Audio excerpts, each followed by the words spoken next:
Seguimos entonces con nuestro curso de Ciencias Biológicas de la Salud y seguimos precisamente con la parte elemental para conseguir completar todo lo que es información sobre alimentación. Por eso, en este curso básico que estamos desarrollando, vamos a ver el capítulo 3 que lleva como tema los alimentos. Capítulo también muy importante, ¿verdad? Porque después del aire y después del agua, los dos alimentos prioritarios, tenemos ahora los alimentos que comemos literalmente. Y vamos a entender bien lo que vamos a desarrollar. Primero vamos a ver la importancia de la alimentación, pero alimentación, si es posible, siempre biológica, para que no haya ningún contaminante. En segundo lugar, vamos a identificar los grupos principales de los alimentos. Primera calidad, término medio, carga tóxica, para que sepamos distinguir el alimento, que es lo que contiene primordialmente. A continuación veremos la importancia del pH según nuestra alimentación y cómo el pH o su alteración influye directamente en el dolor, en la inflamación y en las patologías o en su desarrollo, ¿verdad? Entenderemos también lo que es el ORAC, ese punto de medición que necesitamos para identificar la acidificación o los alimentos acidificantes y la producción de radicales libres, a fin de poderlos contrarrestar. Es decir, diferencia entre antioxidantes para depurar y nutrir y radicales libres que contaminan y enferman. Veremos también la prioridad en la elección de alimentos que los seres humanos debemos utilizar y conocer perfectamente. También veremos a continuación las combinaciones, cómo combinar los alimentos para que nos podamos beneficiar de ellos y no perjudicarnos por combinar mal. Veremos también entonces cómo organizar el cuadro de combinación de alimentos de una forma sencilla y veremos también la preparación de menús, algunos ejemplos de cómo variar el menú para que no pensemos que se va a comer siempre lo mismo. Tenemos toda clase de variedad de alimentos, pero debemos saber elegirlos, evidentemente. Veremos también lo que es la cocina ecológica, es decir, cómo utilizar los alimentos ecológicamente para no destruir sus propiedades, no contaminarnos y que no nos perjudiquen. Y por fin veremos la técnica del ayuno para mantener la salud. Pero ¿cómo se debe hacer? Lo estudiaremos también y lo explicaremos claramente, incluso con exposición de algunos vídeos. Así que entonces vamos a entrar directamente en el primer punto. Capítulo 3, los alimentos, y vamos a ver la importancia de la alimentación biológica. ¿Cuál debería ser el planteamiento?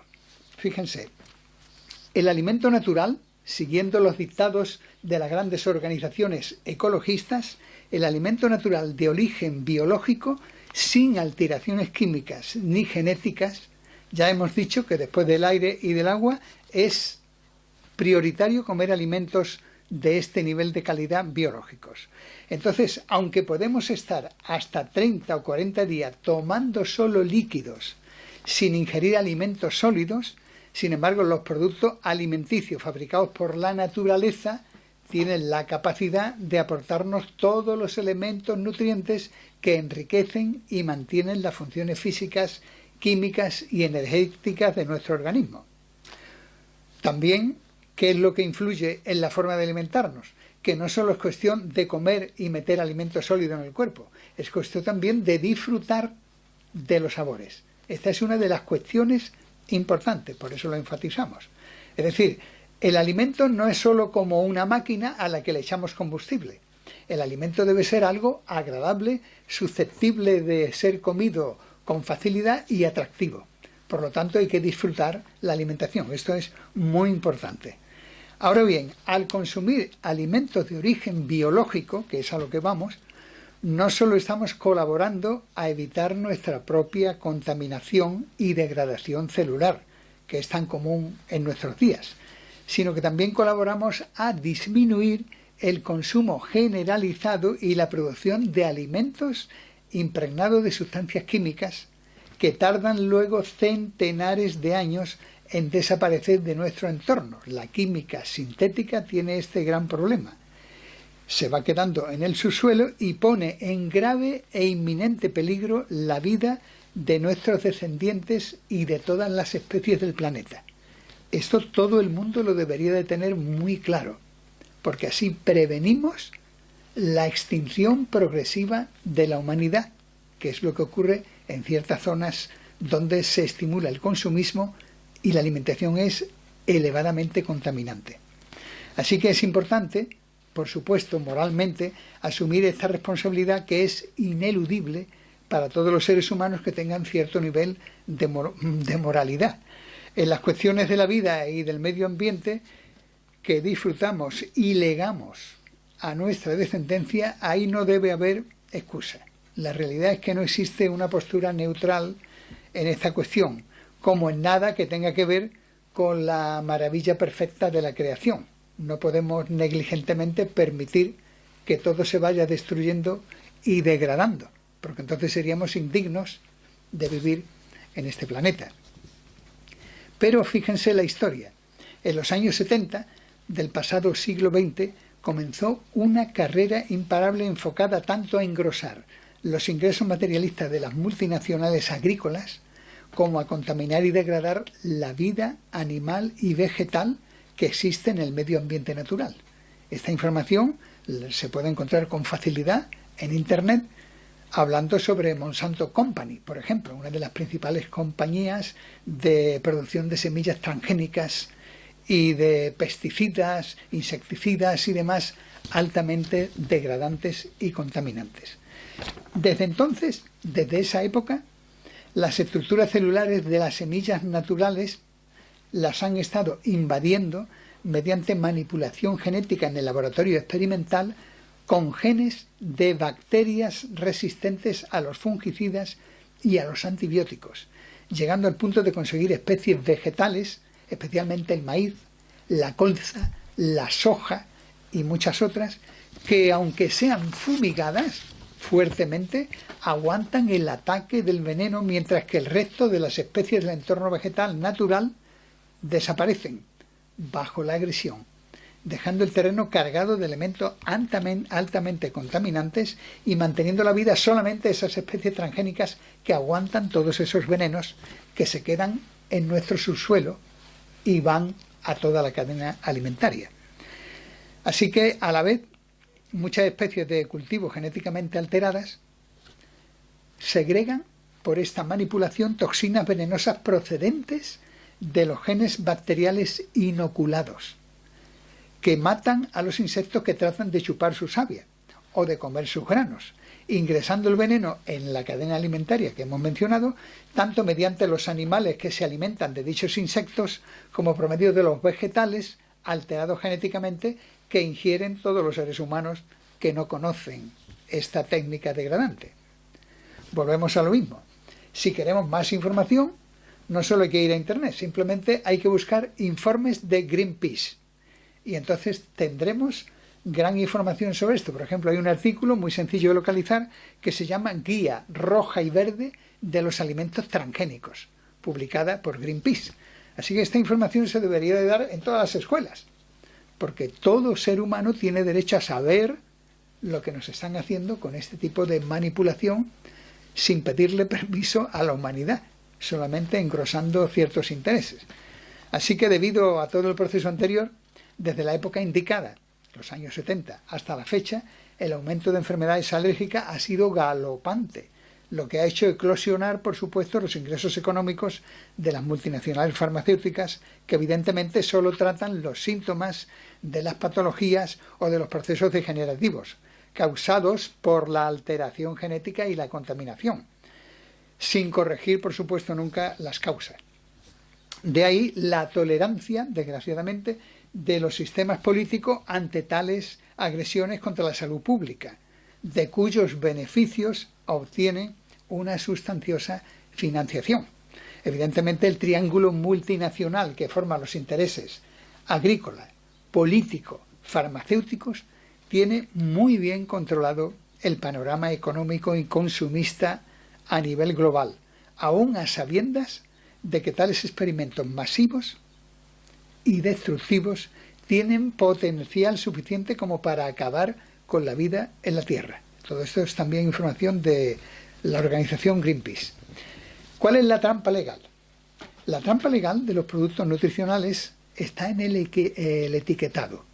Es decir, si los alimentos con manipulación genética no llevan dicha información de transgénicos en la etiqueta, jamás se puede demostrar que los productos alterados genéticamente son los responsables de muchas de las graves alergias y otras muchas patologías degenerativas y enfermedades raras causadas por estos alimentos, lo cual, por supuesto, deja en entredicho la utilidad de los sistemas políticos sanitarios cuando estos sistemas están comprados por los poderes económicos. Ahora, ¿qué pregunta nos podemos hacer teniendo en cuenta ya que ha quedado claro la diferencia entre lo que es un alimento biológico, de cultivo natural, sin ningún tipo de contaminación y con todas sus propiedades, y un alimento transgénico, adulterado, contaminante, degenerativo y demás? ¿Qué pregunta nos surge para orientarnos y poder llevar una vía recta hacia la salud y la prevención?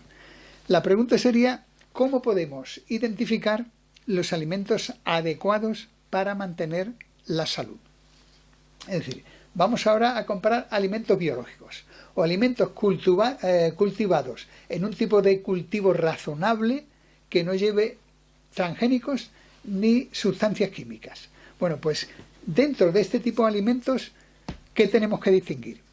Si entramos en el aspecto práctico de la ley bioquímica que rige nuestra vida, entonces debemos entender que necesitamos mantener un pH equilibrado en nuestro plasma para que la salud humana llegue a ser una realidad.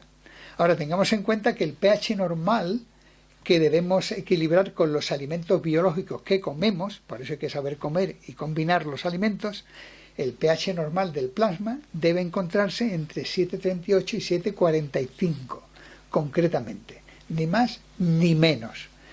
Si el pH cayera por debajo del 7, que parece que es neutro, ¿verdad? Pues si cae por debajo del 7, el ser humano entraría en un estado de coma próximo a la muerte, como ocurre cuando se produce una ingesta excesiva de alcohol, de fármacos, de productos químicos, de comidas tóxicas o indigestas o de drogas. Entonces, en esos casos, baja y la gente entra en coma, porque el pH ha bajado del 7. Existen alimentos, ahora lo vamos a distinguir, que alcalinizan el plasma y otros que lo acidifican.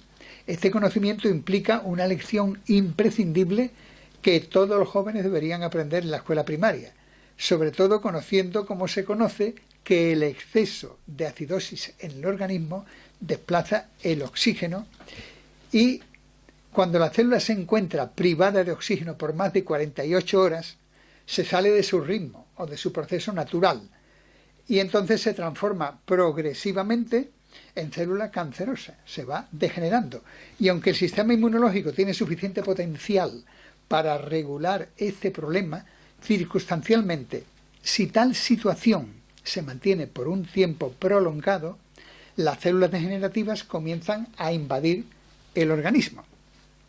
Entonces, hay un comentario que queremos destacar de nuestro querido premio Nobel, Otto Heinrich Warburg, que dice: por lo tanto, una alimentación antifisiológica basada en alimentos acidificantes, exceso de gluten, proteínas animales, aditivos químicos y procesados industriales, junto con el sedentarismo y la consecuente falta de oxigenación por falta de ejercicio, entonces esa situación crea un medio ambiente orgánico adecuado para el desarrollo de todo tipo de patologías degenerativas, es decir, pH ácido por alimentación inadecuada y falta de oxígeno por sedentarismo y falta de ejercicio. Otto Heinrich Warburg, premio Nobel.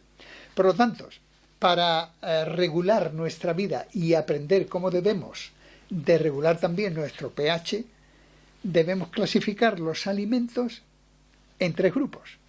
Primer grupo, alimentos de alta calidad. ¿Qué hacen? Aportan alcalinidad. Son ricos en antioxidantes y regulan el pH. Segundo, alimentos de término medio. ahí hay que valorar la tolerancia individual. Ahí entran los hidratos, los granos, las proteínas, etcétera. Esos son de término medio, tienen menos antioxidantes y pueden producir cierta acidificación si se abusa de ellos sin tomar suficientes alimentos de alta calidad, crudos y vegetales. Y el tercer grupo serían los alimentos de carga tóxica. Estos producen acidosis, porque son productos ya que están procesados, carnes, conservas, embutidos, tienen carencia de antioxidante y, por supuesto, producen muchos radicales libres. Así que son alimentos peligrosos si se abusa de ellos y no se toman suficientes alimentos crudos, que luego ya veremos cuáles son, ricos en antioxidantes. Ahora, estos tres grupos tienen la siguiente identificación para que podamos controlar bien lo que comemos. Alimentos de alta calidad, alcalinizantes, regulan el pH y regeneran las células y son ricos en antioxidantes. ¿Cuáles son esos alimentos de alta calidad? Frutas jugosas, a elegir, no es conveniente mezclar más de dos. Y si se comen más de dos, que la primera sea la más ácida, acordaros de esto, y la segunda la más dulce o la más neutra, pero lo ácido primero, para no ingresar alimentos ácidos con una digestión alcalina que se puede alterar por la reacción ácida al llegar al estómago. No quiere decir que acidifiquen el pH, pero sí altera la digestión. Por lo tanto, primero tomar los alimentos más ácidos y luego los más jugosos, neutros o dulces. Así, frutas jugosas: sandía, melón, uva, manzana, naranja, piña, fresa, mango, pera, granada, etc. A elegir una o dos como máximo. Que queremos una de primer plato, de segundo plato, una fruta más seca. Primero la más jugosa o la más ácida y segundo la más seca o la más dulce. Frutas secas dulces, ricas también en antioxidantes: higos, dátiles, pasas de uva, pasas de arándanos, ciruelas o ciruelas pasas, orejones, plátano maduro, chirimoya, etc. Frutas que no echan zumo, pero que son ricas también en antioxidantes y nutrientes. Frutos secos oleaginosos, que hay que comerlos aparte de las frutas dulces, como luego veremos en las combinaciones.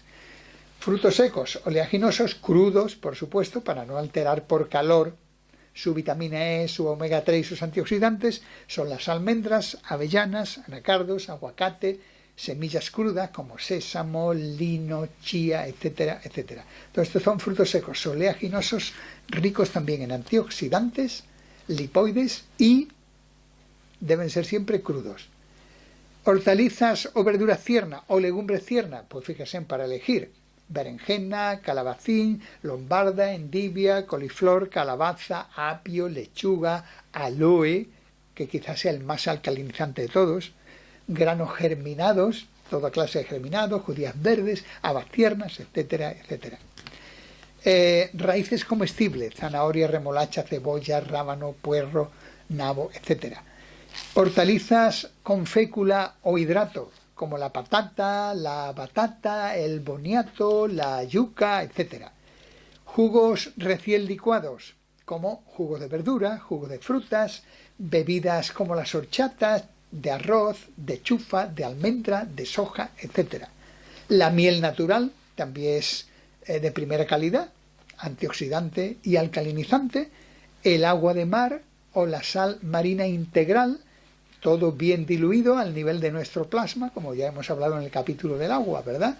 Una parte de salinidad y 3 partes de agua dulce. Todo esto que hemos mencionado hasta el momento, todo es alcalinizante, rico en antioxidante y regula el pH. Ahora, alimentos de término medio. Estos son aceptables solo si se combinan con alimentos alcalinizantes en gran cantidad, y los alimentos de término medio en poquita cantidad. Tienen un nivel medio o bajo de antioxidantes. Por lo tanto, es un complemento, pero no debe ser alimento principal, el más abundante, como complemento en la comida. Esto cambia un poco el cuadro general de nutrición comercial, pero vamos a entender lo que nuestra salud necesita y cómo protegernos. Luego ya cada uno tendrá que adaptar su vida a sus conocimientos. Entonces, alimentos de término medio, como hemos dicho: cereales, arroz, mijo, espelta, cebada, maíz, avena, quinoa, etc. Todo esto, evidentemente, hay que cocinarlo o germinarlo, ¿eh? Por supuesto, lo que se ha germinado, que no se cocina, tiene más vitaminas, más enzimas y más antioxidantes. Si lo cocinamos, se pierden los antioxidantes, se pierden muchas enzimas, se pierden muchas vitaminas, y entonces hay que tomar muchos alimentos crudos, de los que hemos mencionado antes, de primera calidad, para poder digerir estos alimentos que hay que cocinarlos. Pasa igual con las legumbres secas, de término medio, como pueden ser las judías pintas, las judías rojas, las hojas, los garbanzos, las lentejas. Todo esto hay que cocinarlo o hay que germinarlo, ¿eh? Ya hay que elegir cómo uno lo puede ir alternando. También tenemos productos lácteos animales que sean de origen biológico. Si no, no se deben tomar en absoluto, porque tomamos todo lo que va en la grasa, toxinas, medicamentos, bacterias, enfermedades que tenga el animal, todo eso no lo tomamos. Por lo tanto, para evitar eso, alimento que sea de origen biológico, productos lácteos de origen biológico, animales sin tratar químicamente, criados biológicamente, y nutrirnos de forma más equilibrada con menos contaminación. O sea que tomamos un requesón, un queso fresco, etcétera, un yogur. Otros alimentos de término medio, bueno, alimentos grasos que ha habido que procesarlos, sea ciertos tipos de aceites, ciertos tipos de mantequillas y demás. Todo esto debe ser 100% biológico, ¿eh? Como el aceite de oliva prensado en frío y ya está. En cuanto que hay un procesamiento, baja su calidad, pasan a término medio y hay que usarlos con precaución. Y si no se usan, mejor. Están también todo tipo de encurtidos, como las aceitunas, los pepinillos, todo eso ya está tratado y procesado. Hay que tomarlo con precaución, al igual que los huevos, ¿eh? Ni tomarlo crudo, ni tomarlo frito, más bien pasado por agua o un poco cocido, y combinarlo, no abusar de ellos, combinarlo con mucho crudo, mucha ensalada cruda, muchos vegetales crudos, etcétera, etcétera, para poderlo asimilar mejor. Y se pueden usar también azúcares como los siropes, el azúcar integral y todo esto de término medio, pero combinado siempre con elementos vivos, sean infusiones, con frutas, etcétera, ¿no? Así que todos esos son alimentos de término medio, ¿eh? Hay que usarlo como complemento, no como alimento prioritario. Y luego tenemos los alimentos del tercer grupo, es decir, alimentos con carga tóxica. Son alimentos acidificantes que alteran el pH y se deben de evitar en cualquier patología. O sea, en cualquier patología no se deben usar este tipo de alimentos porque nos acidifican y nos agravan nuestra patología. No contienen antioxidantes y sí contienen gran cantidad de radicales libres. O sea que hay que ir con mucho cuidado con estos alimentos. Son todos los productos cárnicos y todos los derivados. Carnes, pescados, vísceras, embutidos y demás. Si se toma alguno de estos, tiene que ser de origen biológico y cuanto menos procesado, mejor. Cuanto más natural, mejor. Cuanto más fresco, mejor. Y luego están como alimentos de tercera calidad acidificantes, gravemente acidificantes y de carga tóxica, todos los alimentos refinados. Todos los refinados. O sea, azúcar blanco, sal refinada, panes, harinas, pastelería, bollería, pastas, todo lo que esté refinado, porque lo único que va a hacer es acidificar nuestro organismo y son alimentos completamente desmineralizados. O sea, nos acidifican y nos mineralizan. O sea, que fíjense hasta dónde llegan estos alimentos. Claro, ahí entran también ya los alcoholes, el coñac, el whisky, la cerveza, todas las bebidas artificiales con gas, todo tipo de refrescos, o sea, todo lo que sea artificial, gaseado, todo esto está acidificando nuestro organismo. Y entran también los alcaloides, como el café, el té negro, el tabaco, la cola, la coca, etcétera, etcétera, etcétera, ¿eh? Y no hablamos de marcas comerciales, son simplemente productos de la naturaleza que se usan acidificando la sangre y alterando nuestras neuronas. Y luego todos los condimentos que ya hemos dicho que estén refinados, sean sales o sea cualquier tipo de vinagre, todo lo que esté refinado está acidificando la sangre. Para esto hay que tener en cuenta que una vez que tenemos el concepto claro de los tres grupos, alimentos de primera calidad con antioxidantes que nos dan vitalidad, alimentos de término medio que hay que usarlos con precaución y como complemento. Y alimentos de carga tóxica, vamos a ver cómo esto lo apoya también nuestro querido colega del siglo pasado, premio Nobel Otto Heinrich Warburg, y vamos a comprobarlo en un vídeo para que entendamos ilustrativamente cómo esto funciona. Adelante, veamos el vídeo. La causa de todas las enfermedades del mundo. Esto es lo que causa todas las enfermedades del mundo. ¿Por qué no se hizo público este contenido? En este video hablaremos sobre el descubrimiento de un premio Nobel llamado Otto Warburg. Este hombre descubrió la causa de todas las enfermedades y ni los medios de información, ni tu doctor y ni siquiera tu gobierno les interesa informártelo. ¿Por qué? Obvio, dejan de ganar mucho dinero. Según Warburg, todas las enfermedades son ácidas y donde hay oxígeno y alcalinidad no pueden existir enfermedades, incluido el cáncer. La falta de oxígeno y la acidosis son las dos caras de una misma moneda. Las sustancias ácidas rechazan el oxígeno, en cambio las sustancias alcalinas atraen el oxígeno. Todas las células normales tienen un requisito absoluto para el oxígeno, pero las células cancerosas pueden vivir sin oxígeno, una regla sin excepción. Según este científico, el cáncer es la consecuencia de una alimentación antifisiológica y un estilo de vida antifisiológico. Una dieta basada en alimentos acidificantes y sedentarismo crea en nuestro organismo un entorno de acidez. La acidez, a su vez, expulsa el oxígeno de las células. Otto afirmó: la falta de oxígeno y la acidosis son las dos caras de una misma moneda. Cuando usted tiene uno, usted tiene el otro. Las sustancias ácidas rechazan el oxígeno. En cambio, las sustancias alcalinas atraen el oxígeno. O sea que en un entorno ácido, sí o sí es un entorno sin oxígeno. Y él afirmaba que privar a una célula del 35% de su oxígeno durante 48 horas puede convertirla en cancerosas.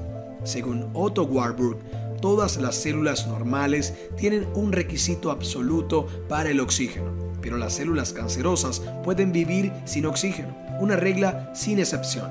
Y también los tejidos cancerosos son tejidos ácidos, mientras que los sanos son tejidos alcalinos. En su obra El metabolismo de los tumores, Otto Warburg demostró que todas las formas de cáncer se caracterizan por dos condiciones básicas. También descubrió que las células cancerosas son anaerobias, no respiran oxígeno y no pueden sobrevivir en presencia de altos niveles de oxígeno. En cambio, sobreviven gracias a la glucosa, siempre y cuando el entorno esté libre de oxígeno. Por lo tanto, el cáncer no sería nada más que un mecanismo de defensa que tienen ciertas células del organismo para continuar con vida en un entorno ácido y carente de oxígeno. Es importante saber cómo afectan a la salud los alimentos ácidos y alcalinos, ya que para que las células funcionen de forma correcta y adecuada, su pH debe ser ligeramente alcalino. En una persona sana, el pH de la sangre se encuentra entre 7,40 y 7,45. Tener en cuenta que si el pH sanguíneo cayera por debajo de los 7, entraríamos en un estado de coma próximo a la muerte. Alimentos que acidifican el organismo, es decir, los alimentos peores. Azúcar refinada y todos sus productos. El peor de todos, no tiene ni proteínas, ni grasas, ni minerales, ni vitaminas. Solo hidratos de carbono refinados que estresan al páncreas. Su pH es de 2,1, es decir, altamente acidificante. Carnes, todas. Leche de vaca y todos sus derivados. Sal refinada. Harina refinada y todos sus derivados, pastas, galletas, etc. Productos de panadería, la mayoría contienen grasas saturadas, margarina, sal, azúcar y conservantes, margarinas, gaseosas, cafeína, alcohol, tabaco, medicinas, cualquier alimento cocinado. La cocción elimina el oxígeno y lo transforma en ácido. Inclusive las verduras cocinadas, todo lo que contenga conservantes, colorantes, aromatizantes, estabilizantes, etc. En fin, todos los alimentos envasados, Constantemente, la sangre se encuentra autorregulándose para no caer en acidez metabólica. De esta forma, garantiza el buen funcionamiento celular, optimizando el metabolismo.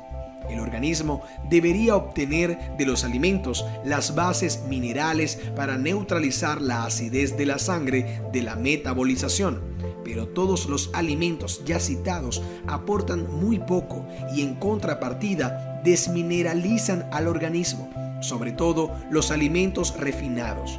Alimentos alcalinizantes, es decir, los que nos hacen bien.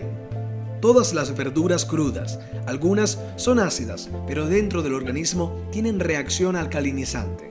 Otras son levemente acidificantes, pero consigo traen las bases necesarias para su correcto equilibrio. Y crudas aportan oxígeno, cocidas no. Frutas, igual que las verduras, pero por ejemplo, el limón tiene un pH aproximado de 2,2, pero dentro del organismo tiene un efecto altamente alcalinizante, quizás el más poderoso de todos. Las frutas aportan saludables cantidades de oxígeno. Semillas, aparte de todos sus beneficios, son altamente alcalinizantes, como por ejemplo las almendras. Cereales integrales. El único cereal integral alcalinizante es el mijo. Todos los demás son ligeramente acidificantes, pero muy saludables. Todos deben consumirse cocidos. La miel es altamente alcalinizante. La clorofila de las plantas, de cualquier planta, es altamente alcalinizante, sobre todo el aloe vera. El agua es importantísima para el aporte de oxígeno. La deshidratación crónica es el estresante principal del cuerpo y la raíz de la mayor parte de las enfermedades degenerativas, afirma el Dr. Feridun Batmanglij. Contrario a lo anterior, es totalmente imposible que un cáncer prolifere en una persona que libere su cuerpo de la acidez, que se nutra con alimentos que produzcan reacciones metabólicas alcalinas y aumente el consumo de agua pura, y que a su vez evite los alimentos que originan dicha acidez y se cuide de los elementos tóxicos. En general, el cáncer no se contagia ni se hereda. Lo que se hereda son las costumbres alimenticias, ambientales y de vida que lo producen. Mencken escribió: la lucha de la vida es en contra de la retención de ácido, el envejecimiento, la falta de energía, el mal genio y los dolores de cabeza, enfermedades del corazón, alergias, eczemas, urticaria, asma, cálculos, arteriosclerosis, no son más que la acumulación de ácidos. ¿Y la quimioterapia? No voy a entrar en detalles, solamente me voy a limitar a señalar lo obvio. La quimioterapia acidifica el organismo hasta tal extremo que éste debe recurrir a las reservas alcalinas de forma inmediata para neutralizar tanta acidez, sacrificando las bases minerales, calcio, magnesio, potasio, depositadas en huesos, dientes, articulaciones, uñas y cabellos. Es por este motivo que se observa semejante degradación en las personas que reciben este tratamiento, y entre tantas otras cosas se les cae a gran velocidad el cabello. Para el organismo no significa nada quedarse sin cabello, pero un pH ácido significaría la muerte. ¿Te das cuenta de lo que significa esto? ¿Cuántos de nosotros hemos escuchado la noticia de alguien que tiene cáncer y siempre alguien dice, le puede tocar a cualquiera? ¿A cualquiera? La ignorancia justifica el saber, condena. Tenga en cuenta que la tendencia que tendrá su pH una vez ingeridos los alimentos alcalinos o ácidos en el cuerpo no tiene nada que ver con el pH real, sino con lo que ha dejado una vez utilizados sus nutrientes, enzimas, minerales, etc. Por ejemplo, los limones son muy ácidos, sin embargo, los productos finales que dejan después de la digestión y asimilación son muy alcalinos. Asimismo, la carne es un alimento alcalino antes de la digestión, pero deja residuos muy ácidos en el cuerpo, como casi todos los productos de origen animal.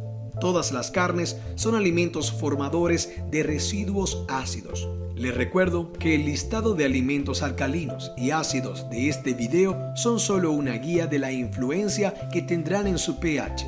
Dicho esto, debes saber que también tiene gran influencia la manera en que se cocinan.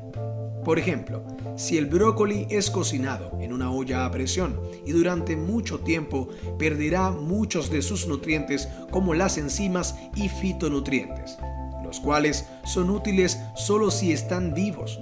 Por ello, en su lugar deberían cocinarse a fuego lento, bajo y poco tiempo al vapor, hasta el punto en el que el brócoli queda de un color verde luminoso y no verde apagado y viejo como en el caso de los productos cocinados con la olla a presión. Le recomiendo este mismo criterio para su cocina en general. Además, evite todo lo posible el horno microondas por el mismo motivo. Debajo de este video te dejamos un enlace para que puedas ver más información sobre este artículo del cual jamás te hablará tu doctor, ni la televisión, ni tu gobierno. Albert Lennon Video Productions. Muy bien, después de haber podido contemplar este vídeo, es importante tomar buena nota de todo ello. Y ha quedado claro cómo la mala elección de los alimentos produce muchos problemas de salud, incluso bastante graves. Ahora vamos a hablar cómo, si no elegimos bien los alimentos, podemos agravar nuestros procesos, nuestros problemas y nuestras patologías. Vamos a hablar ahora del pH y la inflamación. O sea, ¿qué relación tiene el pH acidificado y la inflamación? Pues bien, para evitar o aliviar patologías dolorosas o inflamatorias, hay que eliminar temporalmente de la alimentación los alimentos con carga tóxica que ya hemos mencionado, y los alimentos de término medio también. Y además, todos los vegetales, aunque sean ricos en antioxidantes, que estén cocinados, sean verduras, champiñones, espárragos, espinacas, brécol o brócoli, coles, etc. Todos los encurtidos, todo esto hay que eliminarlo, porque van a acidificar la sangre. Y luego todos los frutos secos, que aunque parezcan crudos y alcalinizantes, como las almendras, las nueces, las avellanas, pero si están fritos o tostados, entonces la temperatura ha alterado gravemente su estructura, con lo cual contribuyen, por su alteración, a la acidificación del plasma sanguíneo, estimulando el dolor y la inflamación. En general, todos los alimentos que sean susceptibles de ser comidos en crudo deberían tomarse en estado natural, troceados, triturados, rallados, etc. Pues sólo así se mejora la alcalinidad de nuestro plasma y baja la inflamación. Eso es importantísimo. Si no se hace así y seguimos tomando alimentos procesados, fritos, de tercera calidad, de término medio, etcétera, etcétera, entonces la patología no va a mejorar. La gente entonces, al no conocer este sistema biológico, científico y comprobado, ¿qué hacen? Recurren a tomar medicamentos químicos, con lo cual empiezan a drogarse para eliminar las molestias y los síntomas, con lo cual degradan su vida y se degeneran con mucha más facilidad. Por otra parte, y al margen del orden de la prioridad de estos alimentos que ya conocemos, lo principal es que las frutas, verduras y proteínas que seleccionemos siempre recordemos que sean de origen biológico, pues en el caso de no ser así, como hayamos dicho, la carga tóxica va a seguir aumentando y entonces el nivel de radicales libres en nuestra sangre también va a subir y la predisposición del terreno orgánico a la patología degenerativa va a seguir progresando. Precisamente uno de los principales motivos de la utilización de alimentos de origen biológico en su gran capacidad es su gran capacidad de absorción y de neutralización de los radicales libres, que están cargados de oxígeno híbrido precisamente, debido a que poseyendo intacta toda su vitalidad purificadora y regeneradora, son capaces de transformar progresivamente el plasma humano intoxicado y patológico en plasma normal y saludable. ¿Por qué? Porque eliminan esa hibridación de las órbitas atómicas por el oxígeno tóxico que tienen, es decir, exceso de moléculas inestables que hibridan las órbitas de los átomos de los alimentos, de nuestro plasma y de nuestras células. Esto ya lo demostró Linus Pauling, y al demostrar cómo se hibridan por toxinas, por radicales libres o por oxígeno híbrido las órbitas de nuestros átomos, recibió precisamente el premio Nobel. O sea que a qué grado es importante evitar alimentos acidificantes para que no suba el dolor, la inflamación y no se altere nuestro pH, ¿no? O sea, esta es otra demostración de las investigaciones que se han hecho durante todo el siglo pasado para apoyar lo que estamos hablando de los diferentes grupos de alimentos y que sepamos cuáles son los de alta calidad que regulan el pH y otorgan electrones libres y limpios a los radicales libres para neutralizarlos. Ahora, ¿cómo se mide todo esto? ¿Cómo lo valoramos? Para eso hay una medida de valoración de los radicales libres y de la capacidad que tienen los alimentos para neutralizar lo que se llama el ORAC. Es decir, a la unidad indicadora de la capacidad de absorción de radicales libres y de oxígeno tóxico que tienen los alimentos se denomina ORAC. Prueba desarrollada por el doctor Hua Cao del Departamento Científico de la Universidad de Baltimore. Esta unidad viene utilizando como medida estándar el ORAC desde 1999, con la cual se miden precisamente la cantidad de radicales libres con potencial tóxico que pueden ser transformados gracias a los principios activos de un alimento de primera calidad. Y se transforman en homotoxonas, puesto que los radicales libres se le llama en homotoxicología homotoxinas. Cuando un elemento vivo rico en antioxidantes, ese radical libre o esa homotoxina le regala electrones y lo neutraliza, se convierte en una homotoxona, que son sustancias tóxicas pero de estructura orgánica susceptible de ser transformada y eliminada por el metabolismo humano, con lo cual nuestro cuerpo ya puede manejar esos radicales libres con facilidad para así poder ser expulsados por los mecanismos naturales del cuerpo. Precisamente, ¿cuáles son las fuentes más productoras de radicales libres? Por tener así una idea rápida, aunque luego veremos un vídeo al respecto. Pues estas son las que producen en nuestras células estrés oxidativo. Y para eso tenemos el ozono tóxico que se produce por la polución industrial, la nutrición animal, los oxidantes químicos, los fármacos, los rayos UVA, la abundancia o exceso de rayos solares en día que hay muchas radiaciones, la contaminación del aire, ambientes donde hay tabaquismo, y tengamos en cuenta que lo que más contamina no es precisamente que haya humo del tabaco, sino las partículas que eso va dejando en el medio ambiente. Y esas partículas microscópicas van directamente a nuestros pulmones y a nuestra sangre.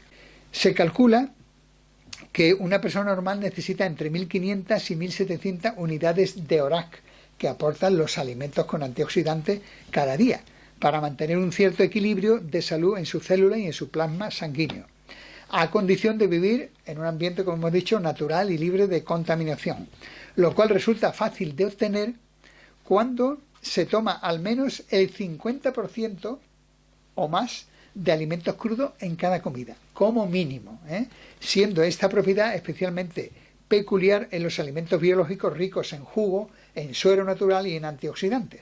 No obstante, la necesidad de unidades ORAC aumenta enormemente cuando el medio ambiente en el cual medramos está altamente polucionado. Ahí es cuando hay que ir bajando la cantidad de alimentos tóxicos que comemos y subiendo la cantidad de alimentos crudos ricos en antioxidantes. Por lo cual, se comprende por qué la mayoría de las personas que ingieren regularmente alimentos desnaturalizados sufren un índice elevado de enfermedades degenerativas, como le pasa a más del 90% de la humanidad. O sea, todo esto, fíjense que estamos dando datos totalmente calculado, totalmente coordinado, totalmente documentado y comprobado. Hemos incluido, como habíamos dicho, premios Nobel. ¿Para qué vamos a insistir más en esta materia, verdad? Por ello, no olvidemos nunca que lo ideal para mantener la mejor calidad de vida es consumir siempre esos alimentos cultivados de manera biológica. Eso no nos quepa la mayor duda, porque contienen la mayor cantidad de antioxidantes, como hemos dicho. Sobre los antioxidantes, es muy importante entender que hay de dos tipos de antioxidantes, para que comprendamos esta idea. Los principales, ¿cuáles son? Los que produce nuestro cuerpo, que son los enzimáticos, y luego los que nos aporta el medio ambiente y los alimentos naturales. Por ejemplo, los antioxidantes enzimáticos que nosotros producimos, como la superóxido dismutasa, la catalasa o el glutatión, estos los producimos nosotros a condición de que tomemos alimentos de primera calidad ricos en antioxidantes para estimular nuestro sistema enzimático defensivo. Y luego están los enzimáticos o los no enzimáticos, mejor dicho, que proceden de los alimentos, antioxidantes no enzimáticos, que vienen en forma ya especialmente de vitaminas, como es la vitamina A, la vitamina E, la vitamina C, la coenzima Q10, etcétera, etcétera.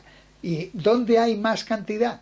Precisamente en los alimentos crudos que tengan color, como las bayas rojas, los cítricos, las zanahorias, etcétera, etcétera. Todos estos son muy ricos en antioxidantes. Por lo tanto, es importante que si neutralizamos el exceso de oxidación, vamos a mejorar la limpieza de la basura orgánica y entonces favorecemos la autofagia defensiva de nuestro organismo al digerir y eliminar las células degeneradas que están en nuestro cuerpo y evitamos así el envejecimiento y las enfermedades. Bueno, aquí entra otro premio Nobel, es que vamos de uno en otro. Esto es Yoshinori Osume, premio Nobel en 2016. Este es un colega nuestro de biología molecular del Japón. Así que todo esto está más que comprobado. Para entender bien cómo funcionan los radicales libres y el efecto que producen en nuestro cuerpo y cuáles son sus funciones concretas y la clasificación que tienen, vamos a ver otro vídeo. Vídeo sobre radicales libres y antioxidantes. Disfrútenlo y muy atentos. Muy buenas a todos, sean bienvenidos una vez más. En esta ocasión analizaremos un tema bastante curioso, entretenido e importante, que nos ayudará a comprender la importancia que tienen los antioxidantes y los radicales libres. Quizás no sea la primera vez que escuchan estos términos, pues no es de olvidar que hoy en día existe una infinidad de empresas y comerciales que dicen: mira, este producto tiene antioxidantes, te volverás más joven, fuerte e inteligente, y por eso tienes que comprarlo. Y esto lo que causa es que muchas veces llega a confundir a gran parte de la población. Pero no se preocupen, enseguida entenderán la importancia que tienen los antioxidantes y los radicales libres en nosotros. El primer término que trataré serán los radicales libres, por lo que primero hablaremos un poco de química general. Como bien sabemos, nuestro cuerpo está compuesto por muchísimos átomos, unos en mayores cantidades que otros. Y el objetivo que tienen los átomos es buscar siempre una estabilidad eléctrica. Para ello es muy importante el número de electrones que éste posee. Y cuando un átomo no llena su última capa de electrones, podemos notar que se encuentra inestable. Estas moléculas inestables recorren nuestro cuerpo intentando de obtener un electrón. Para ello recurren a robar el electrón de otra molécula que esté cerca, con el objetivo de recuperar su estabilidad electroquímica, lo que las hace en efecto muy peligrosas, porque para conseguirlo atacan a moléculas que se encuentran estables. Y quizás muchos me dirán: solo es un electrón, no pasa nada, tenemos muchísimos más. A lo que yo respondería que no es tanto el hecho que dañe a un electrón, sino que daña poco a poco a otras moléculas, lo que provoca que se conviertan estas moléculas en radicales libres, iniciándose así un ciclo destructivo a moléculas mucho más grandes, que estas a su vez afectarán a las células, las cuales sí te van a dañar. ¿Y qué es lo que pasa aquí? Cuando el número es considerablemente alto, hay muchos radicales libres que superan a los antioxidantes, el cual voy a hablar en unos momentos. Lo que aquí pasará es que sucederá un acontecimiento en nuestro cuerpo, que se le conoce como estrés oxidativo, que es el daño producido por los radicales libres, donde a nivel molecular oxida lípidos, y como hemos visto, la célula tiene una porción muy considerable de lípidos que pueden producir daño en las membranas celulares. De tal manera que tenemos lesiones a macromoléculas. En el caso de los lípidos se llama peroxidación lipídica. En proteínas afecta a determinados grupos, actuando sobre aminoácidos muy concretos. En ácidos nucleicos produciendo modificaciones oxidativas a ácidos nucleicos, Como mencionamos anteriormente, los radicales libres lo producen nuestro propio cuerpo, y la pregunta que deberíamos plantearnos sería, ¿en dónde producimos los radicales libres? Si bien se pueden dar por diferentes causas, pero principalmente se da en la cadena respiratoria, durante la respiración mitocondrial. Aquí se forman grandes cantidades importantes de radicales libres, pero también se pueden producir en muchas otras circunstancias a nivel celular, como por ejemplo, puede haber una gran proliferación en el proceso de inflamación. También debemos mencionar que los radicales libres se producen por factores externos. Por ejemplo, el estilo de vida de una persona, que puede acelerar su producción. Estos incluyen, por ejemplo, estar expuesto a rayos UV, exposición de productos químicos tóxicos, como pesticidas y contaminación al aire, tener hábitos de fumar, el consumo de alcohol, producen una cantidad considerable, y esto se debe al increíble esfuerzo que tienen nuestras células, porque es tanto el estrés para mantener un equilibrio que sus mismas mitocondrias terminan generando más radicales libres de lo normal. Hasta aquí pondré un ejemplo para que se comprenda esta parte, por si aún no les queda muy en claro. Pondré un ejemplo muy sencillo, con manzanas literalmente. Imagine una manzana cortada sobre un plato. Bien, ahora déjela ahí alrededor de 20 minutos, y lo que observará es cómo empieza a cambiar su color. Observará cómo es que de un color amarillo claro pasa a verse a un tono marrón fuerte. Esto que vimos es un ejemplo de la manzana, es lo que ocurre en el interior de nuestro cuerpo, con respecto a los radicales libres. Ahora, planteémonos esta pregunta. ¿Los radicales libres están asociados con enfermedades? La respuesta es un sólido sí. Por esta razón es que estos pueden causar enfermedades cardiovasculares, aumentando considerablemente los niveles de colesterol malo, es decir, lipoproteína de baja densidad, o lo que es igual a LDL. Otro posible riesgo es el de aumentar el riesgo a cáncer, como en particular el de boca, faringe y esófago.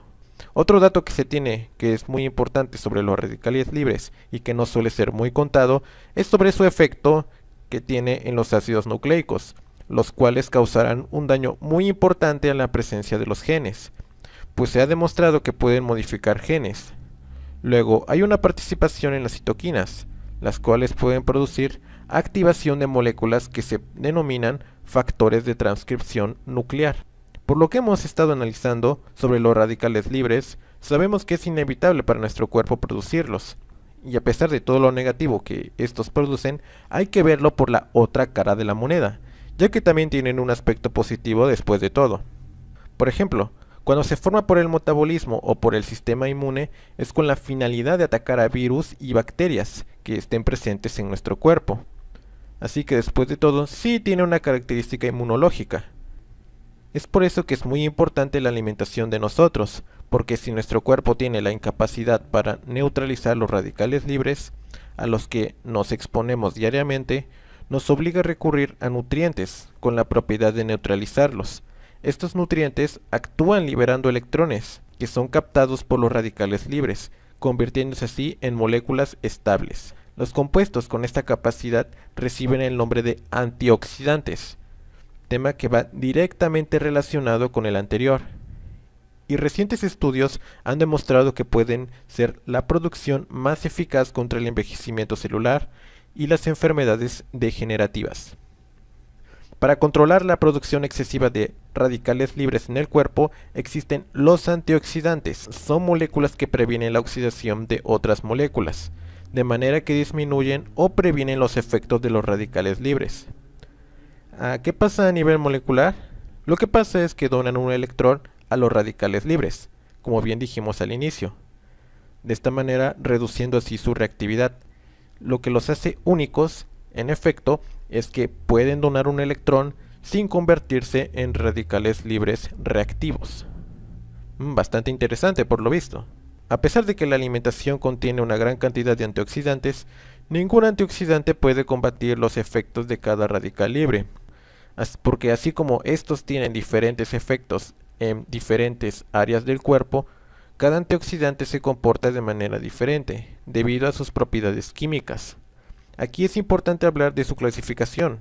Son dos grupos importantes: antioxidantes enzimáticos, los cuales son fundamentalmente superóxido dismutasa, catalasa y glutatión. Y también tenemos a los antioxidantes no enzimáticos, donde se encuentran las vitaminas, como por ejemplo la vitamina E y la A. Hablemos primero de los antioxidantes enzimáticos. El superóxido dismutasa es una enzima antioxidante natural de nuestro organismo. Como tal, la podemos encontrar como una proteína que se encuentra en glóbulos rojos de la sangre. Existen tres variantes muy importantes que hay que mencionar.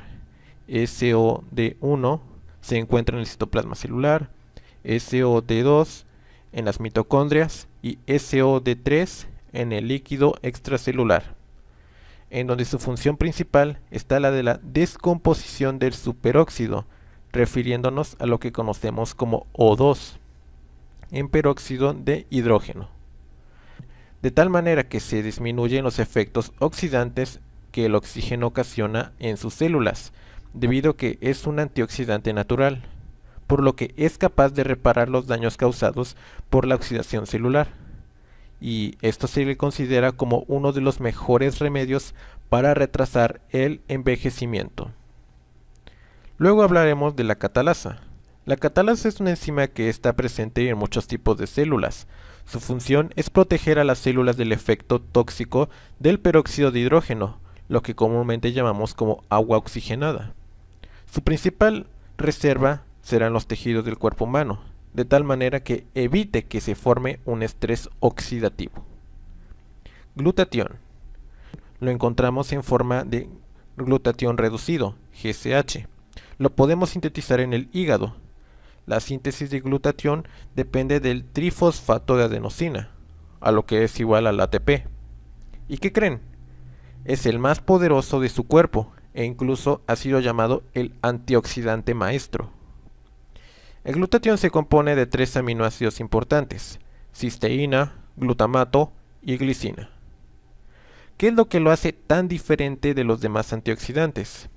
En primer lugar tenemos que es intracelular y tiene la capacidad de aumentar la actividad de otros antioxidantes, incluyendo la vitamina C, E, coenzima Q10 y entre otras funciones que tiene el glutatión. Aparte de ser un antioxidante, es un factor esencial en la utilización de energía, desintoxicación y prevención de enfermedades que relacionemos con el envejecimiento. Ahora, hablemos sobre los antioxidantes no enzimáticos, los cuales son más sencillos y más fáciles de encontrar en los alimentos. De ejemplos, alimentos más ricos que tienen los antioxidantes tenemos principalmente las bayas y los frutos cítricos, que principalmente se encuentran formados de vitamina C. Y en cuanto a las verduras, tenemos a la zanahoria, ya que contiene un alto contenido de betacaroteno.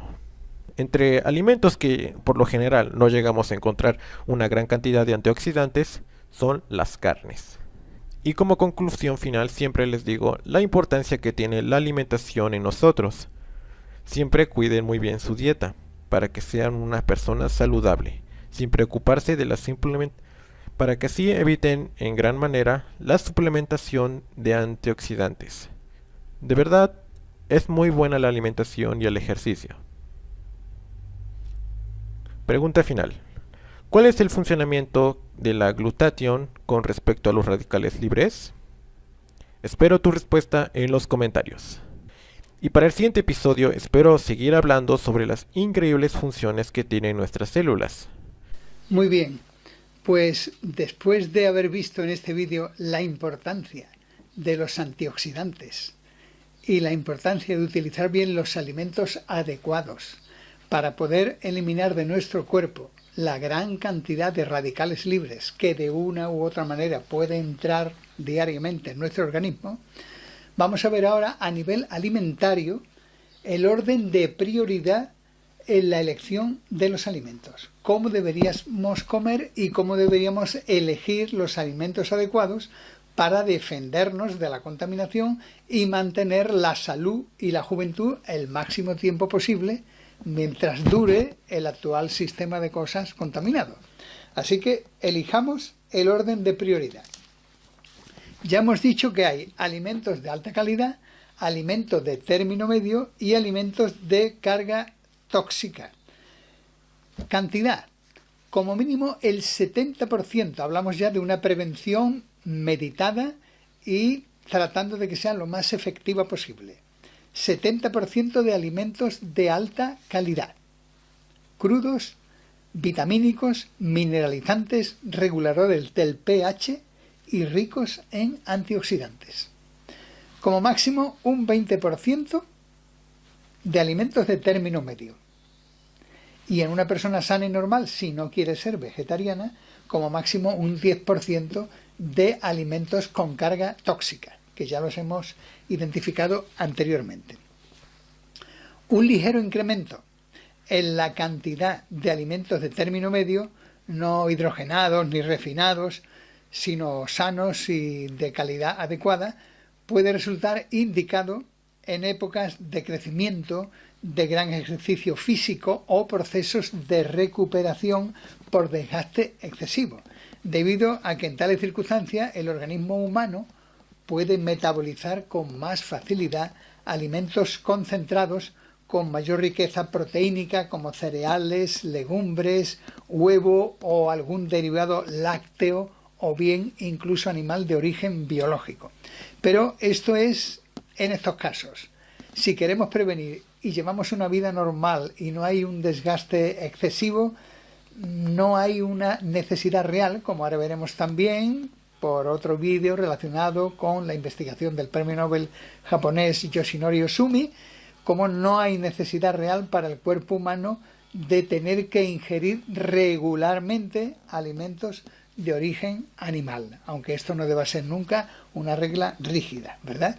Ahora, teniendo esto en cuenta, estas proporciones de alimentos sanos que debemos tomar, que ya hemos mencionado, ¿cómo debemos combinarlos? Para que nos aseguremos que digerimos bien y no tenemos ningún problema.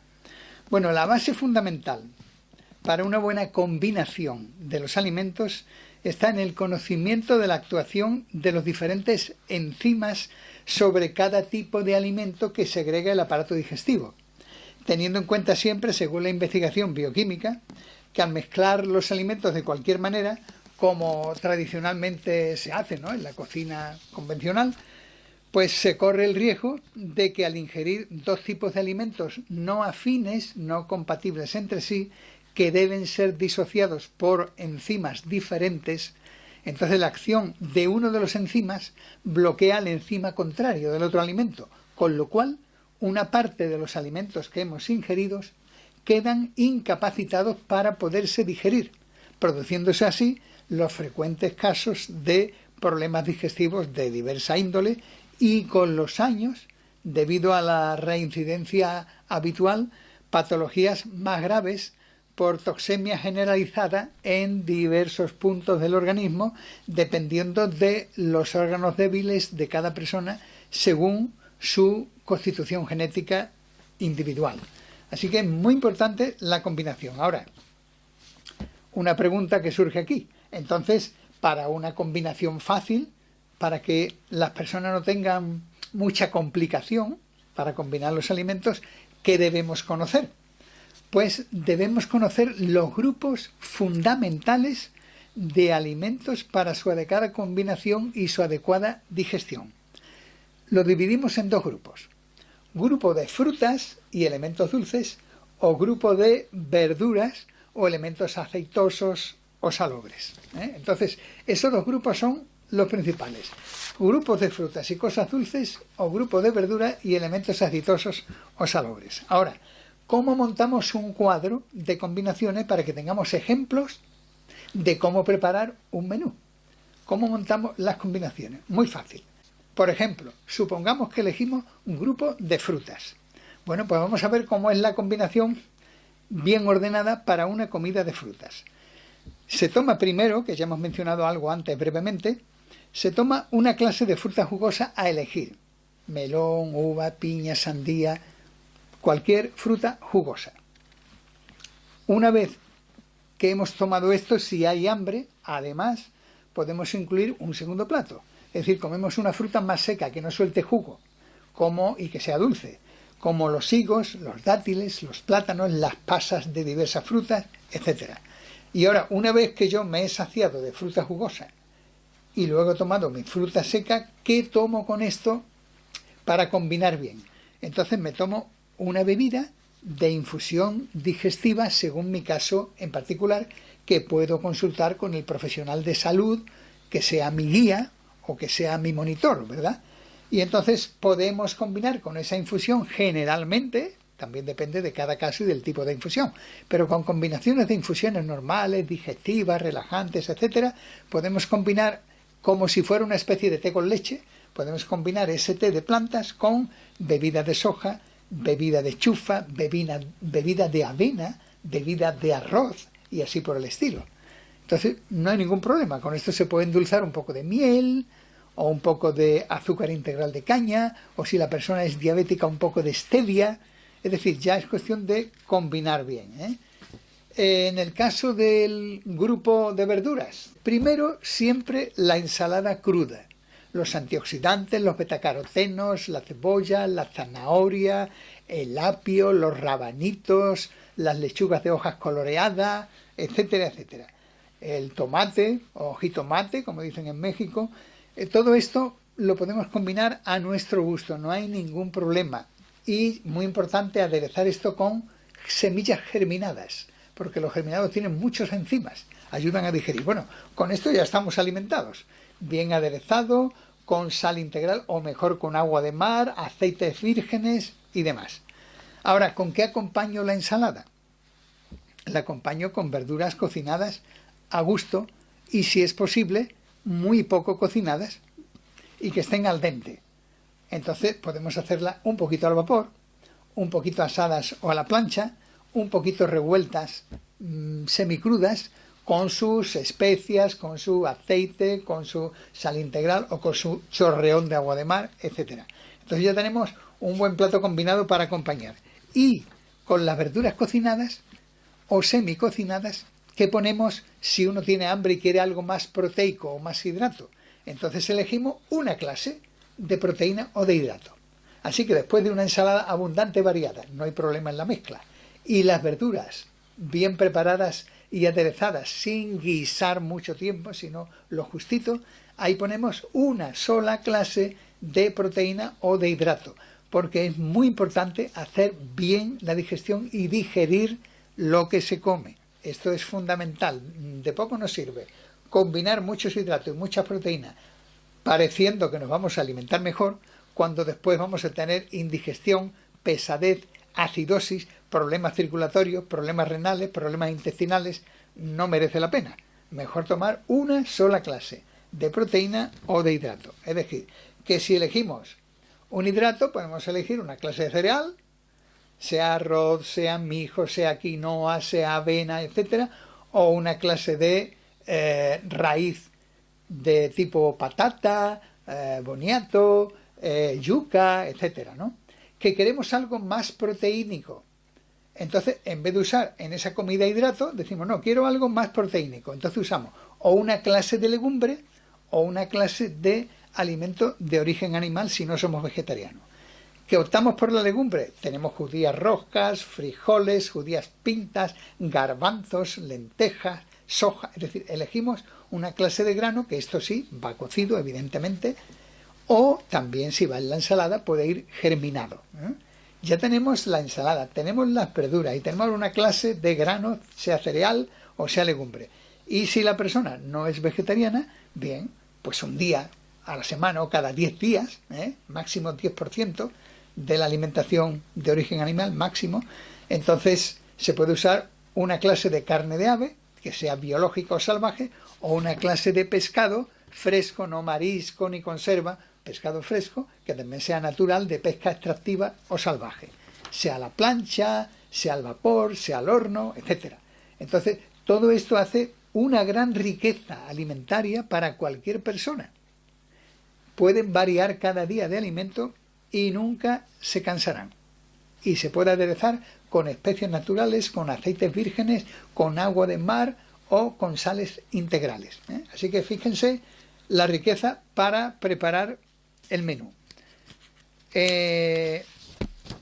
hablando de el tema de la cocina ecológica, hay que tener en cuenta que dentro de esta cocina, si los alimentos son ecológicos y se cocina de esta forma sin degradarlos demasiado con el fuego, tendremos muchas ventajas.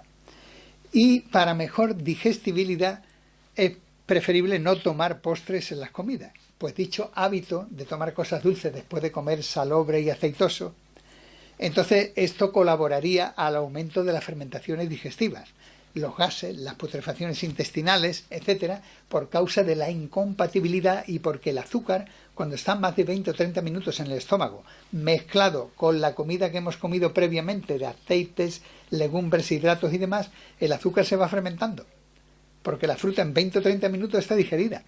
Pero los alimentos que hay que cocinar a lo mejor tardan 1 o 2 horas de digestión. Con lo cual el azúcar de la fruta que hemos tomado de postre o cualquier cosa azucarada de postre se está fermentando y convirtiéndose en alcohol. Así que fíjense qué interesante es no mezclar y no tomar postres. Aunque productos neutros, como por ejemplo puede ser la manzana, puede ser también la bebida de soja, la bebida de avena, la bebida de arroz o de chufa, las natillas de soja. Entonces, este tipo de elementos, si se endulzan solo con stevia, que no tienen muchos azúcares, podrían encajar como un postre un poco festivo, porque ya no hay tanto azucarado y se puede tolerar mejor, ¿eh? Pero estos son casos esporádicos, no es el diario, no es el hábito diario. Ahora, para cocinar, como hemos dicho, ¿cómo organizamos la cocina ecológica? Fíjese qué interesante. La cocina ecológica. Para obtener los beneficios completos de la ecología aplicada a la salud, respecto a nuestra alimentación, debemos tener en cuenta los siguientes factores tanto en la forma de cocinar como en la forma de comer. Primero, estas son las normas para que la cocina sea ecológica. Los alimentos, a ser posible, siempre de origen biológico y sin procesar demasiado. Ese punto es vital. Segundo, los alimentos deben estar siempre combinados según los grupos que hemos mencionado y según las reglas indicadas ya en las combinaciones de los alimentos, para evitar mezclas productoras de toxinas. Tercero, los alimentos cocinados deben estar preparados, como hemos mencionado, a fuego lento, con baja temperatura y con mucho cuidado para no destruir en exceso sus propiedades por causa del calor. Añadir siempre el aceite virgen, los aceites, al final de la cocción. El aceite nunca debe estar cociendo a más de 40 grados porque se descompone, se degrada y luego se producen ácidos saturados que a nosotros nos intoxican. Por lo tanto, ese tercer punto es fundamental y muy importante. A la hora de calentar el alimento, ojo, no use jamás microondas, que destruye la vitalidad del alimento y la del organismo humano, porque son alimentos degradados que luego degradan también a nuestras células. El cuarto punto, después del cuidado que hay que tener con los alimentos, el cuarto punto es que deben aderezarse con sazonadores de hierbas que no sean refinados, que no tengan sodio, sino sales integrales, plantas medicinales o plantas aromáticas, caldos vegetales biológicos, sea en polvo, en cubitos y demás, pero sin aditivos químicos, especias digestivas como la cúrcuma, el jengibre, el curry, el tomillo, el romero, la salvia, el perejil, la albahaca, el laurel, el pimentón, el ajo, los cominos, etc. O sea, hay un arsenal de sabores para enriquecer los alimentos. Y no usar nunca, aunque lo hemos dicho antes, incidimos en ello, no usar nunca la sal común, solo agua de mar, ligeramente filtrada, o un poco de sal integral o molida, pero sin refinar. Ese es el cuarto punto, es muy importante, cómo aderezar. El quinto punto es usar utensilios de cocina que sean de origen natural y sin materiales contaminantes. Por ejemplo, podemos usar acero inoxidable, que es un elemento que eso prácticamente no suelta nada al cocinar. Podemos usar también utensilios de barro, utensilios de cristal adecuado para el fuego, pero nunca usemos aluminio, plásticos que también lo meten en los hornos esmaltados ni elementos de dudosa composición, jamás. Solamente elementos que nos den garantía, como el barro, el cristal o el acero inoxidable, todo de primera calidad para cocinar.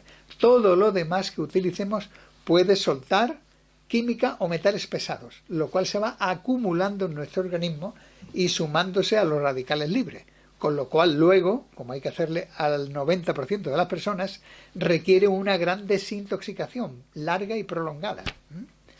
Sexto punto, masticar muy despacio y salivando al menos 20 o 30 veces cada bocado. Hay que masticar despacio y salivar bien para comenzar a digerir los alimentos de la digestión bucal.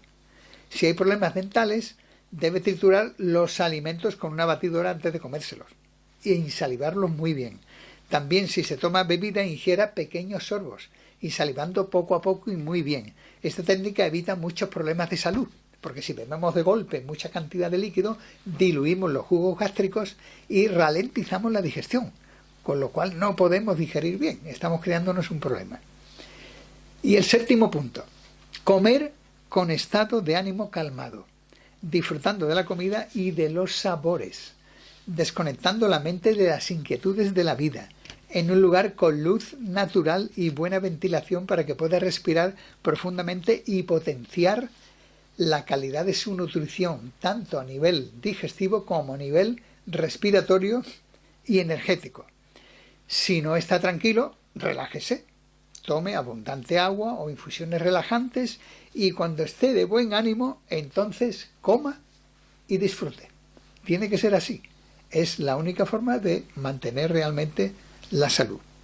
Ahora, importante, como debemos de purificar los alimentos antes de comerlos, lavarlos bien y demás, para la purificación de los alimentos es interesante una técnica muy sencilla. Utilizar un generador de ozono, que es ozono natural generado del mismo aire limpio, no es ozono industrial con contaminación. Hay un tipo de ozono que es el ozono oxigenante de tipo médico, que también se utiliza en hospital incluso para combinar en transfusiones. Así entonces usamos un generador de ozono que se introduce la cánula en el agua y en ese agua se limpian, se lavan los alimentos con el burbujeo del ozono durante 15 o 20 minutos y así disociamos cualquier elemento contaminante químico o bacteriológico que contengan. Tengamos en cuenta que el ozono es más antiséptico que la lejía unas 3000 veces, o sea, infinitamente mucho más desinfectante que la lejía. Por lo tanto, tengamos en cuenta que toda esta forma de alimentarse nos lleva siempre a la salud. Pero supongamos que tengamos un problema de salud que simplemente con combinar bien los alimentos y con tomarlos ecológicamente preparados, masticarlos bien y con buen ánimo, tengamos en cuenta o supongamos que no se puede solucionar porque tenemos un proceso crónico, una gran intoxicación crónica de muchos años por diferentes circunstancias, las que sean. Entonces, ¿qué tenemos que hacer? Tenemos que introducir una dieta muy ligera, como el ayuno, pero ayuno con líquidos. Entonces, ¿cómo entendemos el ayuno para hacer una buena depuración? Una vez, esto sí, que nos hayamos adaptado primero a la dieta biológica. No debemos ponernos a hacer ayuno con líquido estando contaminado, intoxicado y muy enfermo. Primero hay que adaptarse a la dieta ecológica a la medida de lo que uno puede soportar. Y luego haremos este tipo de ayuno que ahora vamos a explicar para descontaminar el organismo. Es decir, el ayuno es una necesidad que el organismo nos impone cuando está altamente intoxicado y necesita eliminar residuos nocivos. La biología nos enseña, en plena naturaleza, cómo los mamíferos comen solo cuando tienen hambre y dejan de comer cuando están enfermos o intoxicados. De ahí que el ayuno biológico no es solo una regla filosófica o religiosa, como algunos puedan creer, con evidentes beneficios, por supuesto. Es una necesidad fisiológica que el propio organismo nos reclama en ciertas ocasiones siguiendo el instinto que nos aporta la sabia naturaleza para depurarnos y mejorar posteriormente nuestra calidad de vida. Es decir, la necesidad del ayuno ha sido demostrada, como ahora veremos, por el premio Nobel Yoshinori Ohsumi. mediante la comprobación del proceso de autofagia que el organismo produce para desintoxicarse y regenerarse. Así que el organismo tiene que comer, digerir, destruir y eliminar todo lo que nos sobre en el cuerpo, células intoxicadas, toxinas, elementos nocivos, etcétera, etcétera. Todo esto lo tiene que digerir el organismo, transformarlo en homotoxonas y luego eliminarlo. Por eso es importante entender que el mejor ayuno se practica tomando líquidos para que los mismos drenen nuestras toxinas y nos sirvan como elemento hidratante, nutricional, depurativo y regulador del plasma y del pH. Ahora, ¿qué son los mejores elementos para el ayuno con líquidos? ¿Cuáles son? ¿Cómo los podemos distinguir? Primero, el agua natural y alcalina con mineralización equilibrada, que ya explicamos en el capítulo del agua, en el capítulo 2, en el tema 2 de este inicio de la diplomatura, es fundamental. Agua alcalina equilibrada mineralmente. También el agua oceánica, con garantías de filtración y de calidad, en las adecuadas dosis y diluciones en cada caso. Como ya explicamos, sea hipotónica, sea isotónica, sea hipertónica, sea duplas, etcétera. Teniendo en cuenta que una vez adaptado el organismo a la ingesta del agua marina, se debe tomar un promedio de medio litro diario diluida en su proporción correspondiente. Es decir, medio litro de agua de mar diario combinado con litro y medio de agua de manantial de mineralización equilibrada. Luego también tenemos los zumos naturales de frutas, naturales siempre, recién extraídos. Y tenemos también los jugos de verduras frescas recién licuadas, combinados en invierno con caldos de verduras y aceites vírgenes.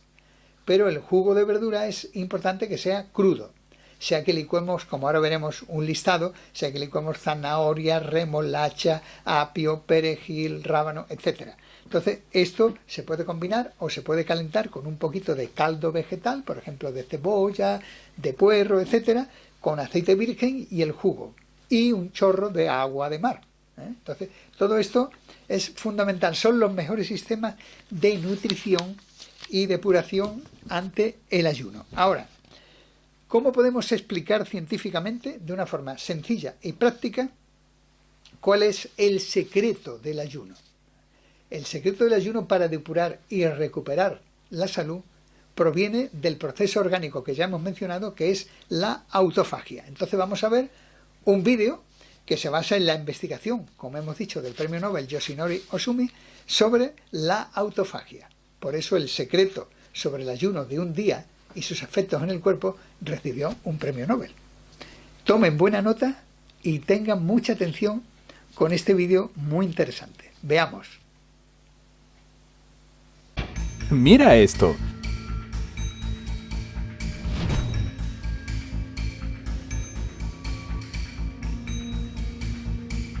Un secreto sobre el ayuno de un día recibió el premio Nobel.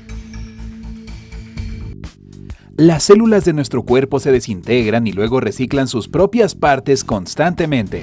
En 2016, el Dr. Yoshinori Ohsumi, de Japón, recibió el premio Nobel de Fisiología o Medicina por descubrir los mecanismos detrás de este proceso llamado autofagia. ¿Qué es y qué tiene que ver con el ayuno? Lo descubrirás después de hacer clic en el botón de suscripción y activar la campana de notificaciones para unírtenos en el lado genial de la vida. Probablemente sepas que la mayoría de los tejidos de nuestro cuerpo reemplazan sus células por otras nuevas con regularidad. Cada órgano necesita su propio tiempo para renovarse por completo. En cambio, otros tejidos no reemplazan nunca sus células. ¿Alguna vez te has preguntado dónde acaban las células muertas de tu cuerpo? El Dr. Ohsumi, un biólogo celular japonés, pasó años estudiando la manera en que las células humanas descartan sus desechos. Este proceso se conoce científicamente como autofagia. Está compuesto de las palabras griegas auto, que significa uno mismo, y phagein, que puede traducirse como comer. Si las combinas, comprenderás que la autofagia es el proceso de comerse a uno mismo. Suena un poco perturbador, ¿verdad? Pero en realidad este proceso te ayudará a estar saludable. El primero en descubrir la autofagia fue el bioquímico belga Christian de Duve. Su hallazgo le valió el Premio Nobel de Fisiología o Medicina en 1974. En la década de 1960, comenzó a examinar tejidos del hígado y descubrió algo muy interesante. Notó que las células tenían compartimientos especiales para el reciclaje. Más tarde, estos compartimientos recibieron el nombre de lisosomas. Serían algo así como el estómago de las células. Contienen enzimas digestivas especiales. Gracias a ellas, los lisosomas consumen los tejidos desgastados o dañados, partículas de comida, bacterias, virus y otros desechos que se acumulan en las células. Toda esa basura es reciclada y transformada en nuevas células y energía. Ese es el proceso de autofagia, y no podría sobrevivir sin él. En pocas palabras, con la ayuda de los lisosomas, tu cuerpo puede descomponer diferentes estructuras proteicas y transformarlas en aminoácidos. Más tarde, utiliza este material de construcción, por nombrarlo de alguna manera, para crear más células. Puede que con esto asome una pregunta lógica. ¿Realmente necesitas comer proteína animal para construir nuevas células?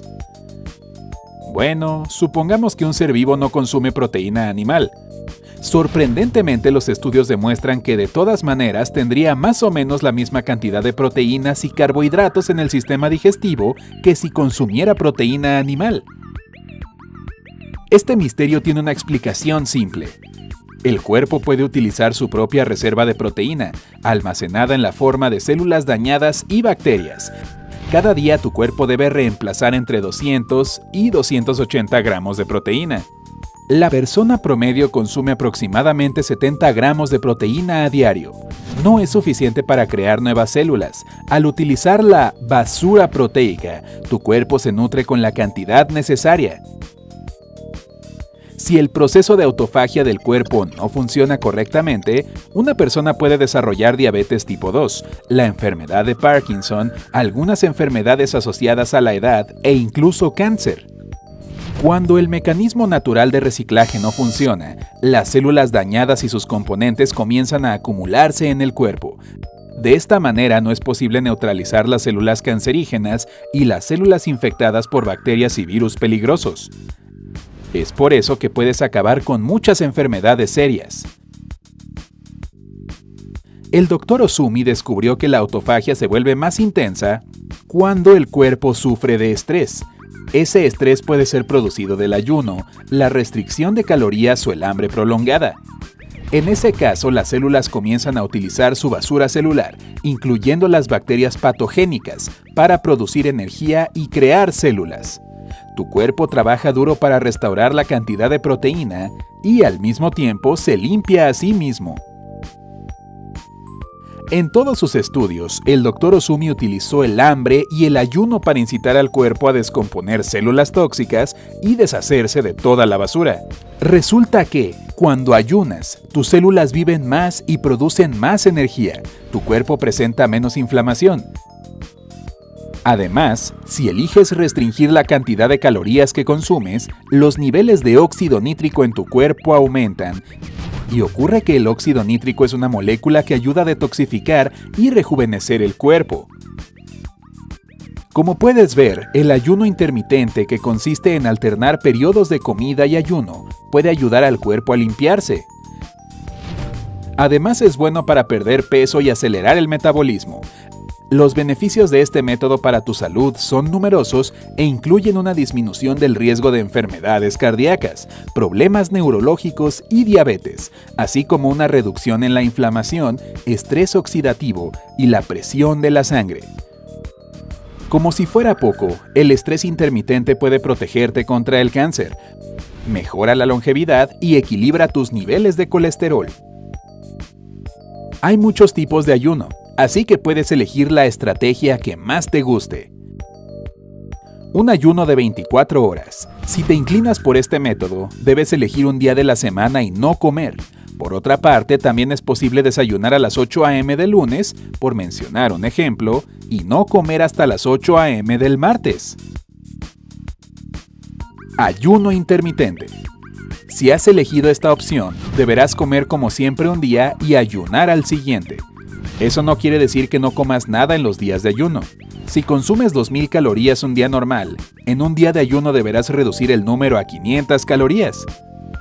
Lo más interesante es que, cuando un grupo de personas reducen su consumo de calorías en un 20%, en 2 a 6 años, sus niveles de azúcar en sangre, presión sanguínea y colesterol se reducen significativamente. Además, casi todos logran normalizar su peso. Saltar comidas. Si eres nuevo en el mundo del ayuno y te parece un poco intimidante, comienza saltando tus comidas. En general, basta con evitar una comida al día para potenciar tu metabolismo y activar procesos de limpieza en tu cuerpo. Recuerda que si has saltado una comida, no debes comer de más en la siguiente. Ayuno reducido. El ayuno reducido es un tipo de ayuno intermitente para seguirlo. Debes comer solo durante 8 horas al día todos los días. Otro nombre para este método es ayuno 16/8, porque no comes durante las 16 horas restantes. Si eres nuevo en este método, prueba con una proporción menos estricta. Puedes desayunar a las 8 a.m. y cenar a las 6 p.m. Así, solo pasarás 14 horas sin comida. Una vez que te acostumbres a esto, reduce el tiempo en que tienes permitido comer. Ayuno con agua. Si decides seguir esta estrategia, deberás elegir un día de la semana y solo beber agua o jugos frescos sin azúcar. La mejor época para este ayuno es la primavera, pero también puedes seguir esta dieta a lo largo del año. Otra conclusión interesante que puedes extraer de esta investigación es que, a pesar de lo que algunas personas creen, los vegetarianos no sufren la falta de proteína animal, simplemente la reciben a través de otros medios. Por supuesto, todos deciden por cuenta propia si quieren comer algo o no, pero si no eres vegetariano, es una buena idea tener días libres de proteína animal de vez en cuando. El problema es que cuando consumes proteína externa de la carne, el queso o la leche, tu cuerpo no tiene motivaciones para reciclar la proteína de las células muertas. Así, el proceso de autofagia y de renovación de células no se inicia. Tu cuerpo sigue y sigue intoxicándose. Es por eso que, si no te encanta la idea de ayunar o reducir tu consumo de calorías, considera evitar la proteína animal varios días a la semana.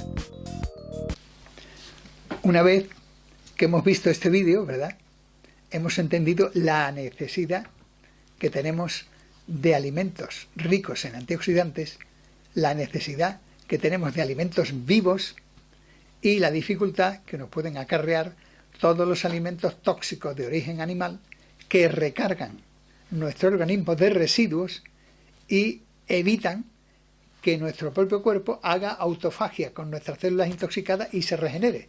¿Por qué? Porque tiene que hacer la fagia, o sea, la digestibilidad de los alimentos animales que les introducimos. Así evitemos tanto alimento animal y permitamos que nuestro cuerpo use nuestras propias proteínas medio deterioradas para que las aproveche, las recicle y elimine todo el residuo de células muertas o inservibles que vamos desgastando con el uso y con la vida. Así nuestro cuerpo trabajará mejor dándole alimentos que le nutran, que le vitalicen y que le depuren, en lugar de darle tantos alimentos que dejen residuos tóxicos en nuestro cuerpo. Se puede hacer un ayuno de tipo más médico, por decirlo así, para la regeneración de procesos crónicos. Y eso se hace por etapas. Pero esto siempre hay que valorarlo más a nivel profesional.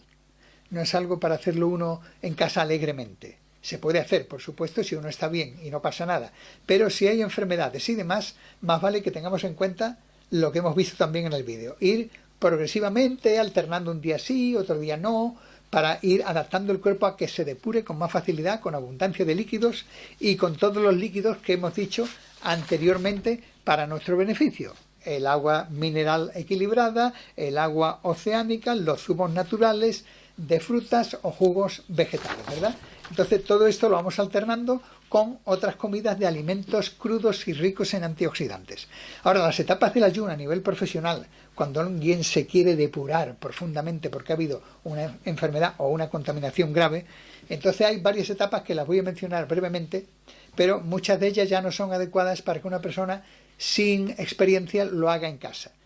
La primera etapa, que esto sí se podría hacer, es una etapa de 3 días y medio. Todo a base de agua de mar diluida, a base de infusiones y a base de jugo de fruta o jugo de verduras, según a uno le vaya apeteciendo. Pero luego viene la segunda etapa, cuando uno quiere depurar más profundamente. Sería de 7 a 10 días. Y ya esos son muchos días y conviene tener una vigilancia. Hay incluso una tercera etapa para hacer una depuración muy profunda, que todo esto se hace en centros y balnearios de medicina biológica. Se hace en Alemania, se hace en Suiza, en los sitios donde están más adelantados históricamente en este aspecto. Sería una etapa de 21 días, es decir, 3 semanas. Y por último, la cuarta etapa sería una etapa de 4 semanas, 28 a 30 días. Entonces, esto es solo recomendable para personas con muy buena experiencia en la práctica de la depuración y del higienismo. De todas formas, con todo lo anterior que hemos explicado, normalmente es suficiente. No hace falta llegar a este punto, aunque ya digo que en algunos casos sí es necesario. Y a la hora de cortar un ayuno, sea de 3 días y medio, de 7 días, a la hora de cortar un ayuno, nunca una persona debe de empezar a comer así, por las buenas. Eso nunca se debe hacer. Debemos empezar a comer una clase de fruta el primer día, la que a uno más le apetezca. Al segundo día, 2 clases de fruta, una jugosa y otra menos jugosa, y siempre con las bebidas y las infusiones para que haya suficiente hidratación. Y ya al tercer día, si uno ve que va muy bien, entonces empezar a comer a mediodía verduras o ensaladas o algunas almendras crudas o nueces con las ensaladas. O sea que hay que ir progresivamente, no hay que jugar con el organismo. Ahora, una vez visto esto, conclusión práctica. ¿De qué forma práctica podemos preparar, por ejemplo, jugos para la desintoxicación? Vamos a hablar de varios jugos, sobre todo de verduras y algunos de frutas, para la desintoxicación, y vamos a decir para qué es cada uno. O sea que por si alguien quiere ir tomando nota, de forma práctica. Vamos a ver ejemplos de jugos para potenciar la salud y la desintoxicación. ¿Para qué sirven? Por ejemplo, jugo licuado, el jugo, no el batido ni el triturado. Jugo licuado, solo bebemos el jugo. De apio y lechuga. Apio verde y lechuga verde, el color verde que tiene, efecto relajante. Se puede beber 1 vaso o 6 vasos al día, dependiendo de lo que uno esté haciendo, de la forma en que uno come y de la práctica que esté llevando a cabo. Otro tipo de jugo, el apio con manzana y alcachofa, todo licuado. ¿Ese jugo para qué sirve? Como protector hepático, sobre todo la manzana desinflama, la alcachofa es depurativa hepática y el apio igualmente. Otro depurador hepático quizás más profundo, el apio y la alcachofa, pero con rábano largo morado. Todo esto se licúa, apio, alcachofa y rábano, depurador hepático. Con la manzana es más protector y con el rábano es más depurador. Un depurador renal importante, col, apio, rábano y un chorrito de vinagre de sidra y agua de mar. Esto es depurador renal, limpia residuos y arenas de los riñones. Vamos a ver ahora un protector también y regenerador gástrico e intestinal, es decir, estómago e hígado. Col, patata y manzana. Solo hay que lavarlo todo tal cual, con la piel y todo, pasarlo por la licuadora y extraer el jugo.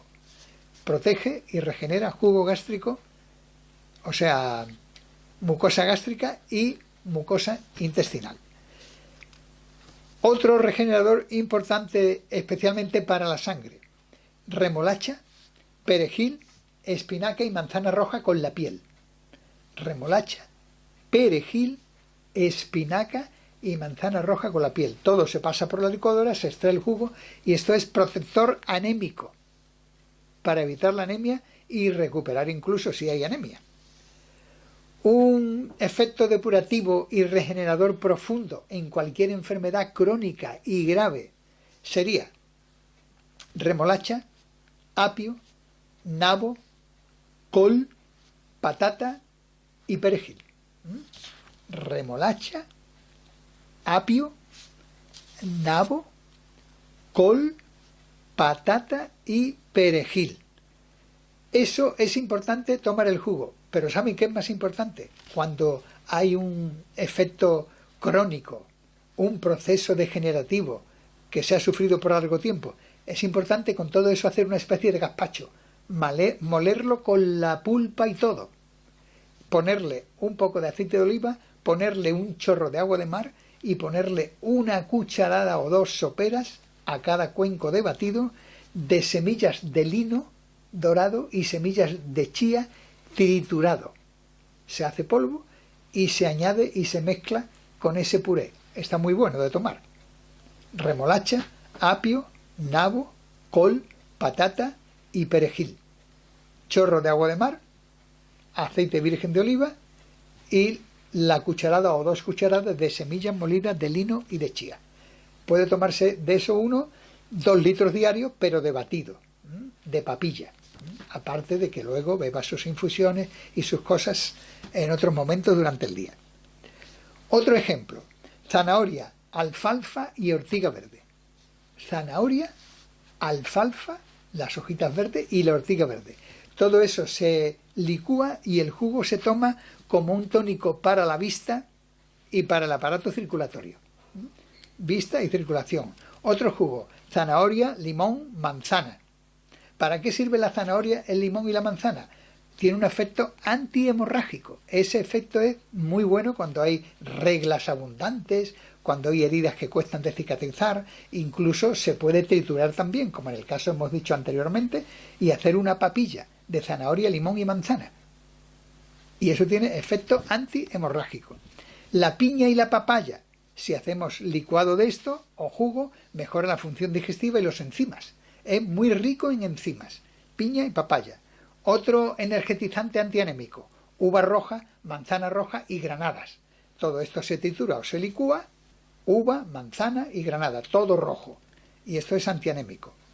Manzana y fresas. Manzana roja y fresas también es diurético y además es antianémico igualmente. Si usamos las fresas con nísperos, entonces especialmente diurético y depurativo. Fresas y nísperos. También zumo de limón con manzana y con cebolla, todo licuado, y tomando el jugo, pica un poco, pero se puede poner miel, tiene efecto expectorante y bronquial, muy bueno para la mucosidad. Limón, manzana y cebolla. Y luego, para depurar las vías urinarias, sandía o melón, por separado. O licuo sandía o licuo melón, o como sandía o como melón, porque se hace agua. Depura las vías urinarias varios días seguidos, 3 o 4 a sandía o melón para que se vayan las nefritis. Luego naranjas, fresas y melocotón, muy remineralizante. La naranja, la fresa y el melocotón tienen muchos minerales. Y el limón y el pomelo, sea con agua o con infusión, es depurativo y circulatorio. Así que fíjense qué arsenal, bueno, y así podríamos seguir poniendo ejemplos.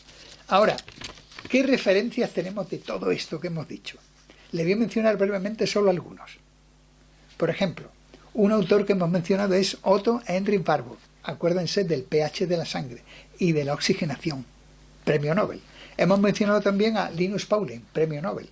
Acuérdense de lo que pasa con los radicales libres y las órbitas atómicas y cómo hay que tomar antioxidantes para limpiar nuestros átomos y nuestras células. Linus Pauling, Premio Nobel. Hwao Cao. Pues Hwao Cao, investigador en la Universidad de Baltimore, acuérdense de la gran información que tiene sobre el ORAC y los antioxidantes y el nivel de antioxidantes que hay que tomar para mantener la salud. Hemos hablado hace un momento también de Yoshinori Ohsumi, Premio Nobel, con la autofagia y con la forma de comer vivo y no tomar alimentos muertos o de origen animal. También tenemos, por ejemplo, en México, muy conocido en la televisión mexicana, Eric Estrada, que tiene también un centro que él dirige de medicina biológica en México. Y entonces hay cantidad de personas que están siendo ayudadas por él y por tantos otros especialistas que colaboran con él. Acuérdense del clásico M. Albert Shelton del higienismo en Estados Unidos, o de Siré Mérien, el francés. Y así podríamos dar una larga lista de especialistas. Por lo tanto, ánimo con todo esto, estúdienlo, hagan su resumen y adelante. Tengamos salud y vida. O como dicen en Costa Rica, pura vida. Que así sea y que nos sigamos viendo por muchos años felizmente. Adelante.